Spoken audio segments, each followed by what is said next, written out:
Hi అండి, అందరికీ నమస్తే. నేను ఈ వీడియోలో కట్టె పొంగలి చేసి చూపిస్తున్నాను. కట్టె పొంగల్ని బ్రేక్ఫాస్ట్లోకైనా, ప్రసాదంలోకైనా, నైవేద్యంలోకైనా, ఎందులోకైనా చాలా బాగుంటుందండి.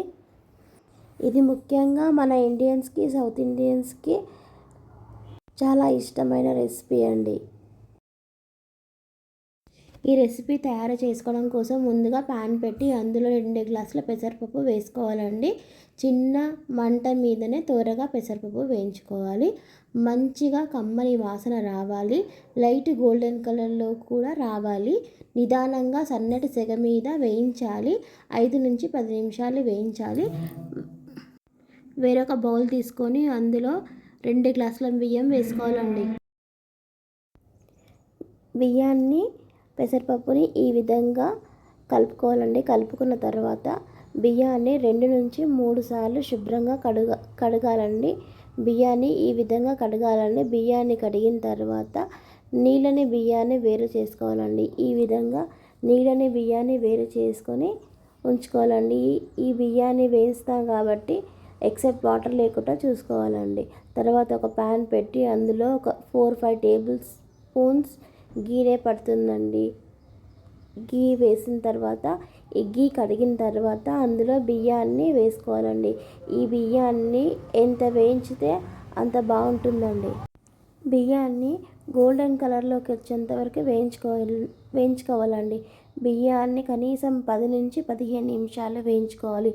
కంపల్సరీ ఈ మెథడ్ కంపల్సరీ అండి. తర్వాత ఒక బౌల్ తీసుకొని మనం 4 గ్లాసెస్ యాడ్ అయింది కదండి బియ్యము, పెసరపప్పు, దానికి నేను 8 నుంచి 10 గ్లాసులు యూజ్ చేశానండి.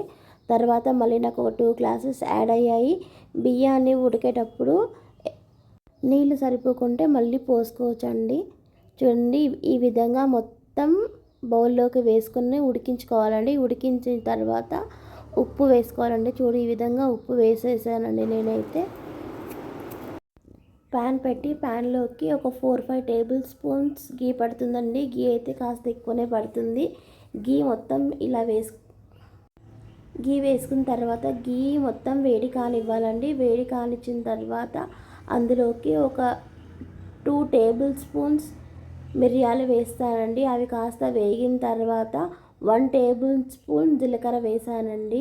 ఇవి 2 కాస్త వేగిన తర్వాత ఒక కప్ క్యారెట్ వేసానండి. ఒక కప్పు పచ్చిమిర్చి కూడా వేసానండి. ఇవి 2 కాస్త వేగిన తర్వాత 4 వెండి మిరపకాయలు కూడా వేసానండి. ఇవి కొంచెం వేగిన తర్వాత ఒక కప్పు కాజు, పిస్తా కూడా వేసానండి. కాజు, పిస్తా గోల్డెన్ రంగులోకి రావాలండి. గోల్డెన్ రంగులోకి వచ్చాక ఒక కప్పు కలమ, కొత్తిమీర, పుదీనా అండి. ఈ 3 కూడా ఇవి కాస్త వేగిన తర్వాత వేయాలండి. ఫైనల్గా పోపు అయితే అయిపోయిందండి. ఈ పోపును కాస్త వేగనియాలండి. వేగిన తర్వాత మనం వండుకున్న అన్నంలోకి యాడ్ చేయాలండి. పోపును చాలా బాగా కలపాలండి. కలిపితేనే చాలా టేస్ట్గా వస్తుంది. చూడండి, ఈ విధంగా మొత్తం పోపునంతా అన్నంలోకి వేసుకోవాలండి. వేసుకున్న తర్వాత పోపును బాగా మిక్స్ చేసుకోవాలండి.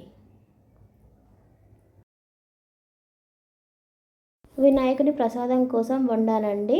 2 గ్లాసుల బియ్యము, 2 గ్లాసుల పప్పు 2 కలిపి కేజీ అయ్యిందండి. చూడండి, ఈ విధంగా అయ్యిందండి. ఎంత బాగా మిక్స్ చేస్తే అంత బాగా వస్తుందండి. థ్యాంక్ యూ అండి. సబ్స్క్రైబ్ చేయండి, లైక్ చేయండి, షేర్ చేయండి. మీరు కట్టె పొంగలి ఏ విధంగా చేస్తారో కామెంట్లో పెట్టండి. మరి ఒకసారి థ్యాంక్ యూ అండి అందరికీ. జై బోలో గణేష్ మహారాజ్కి జై.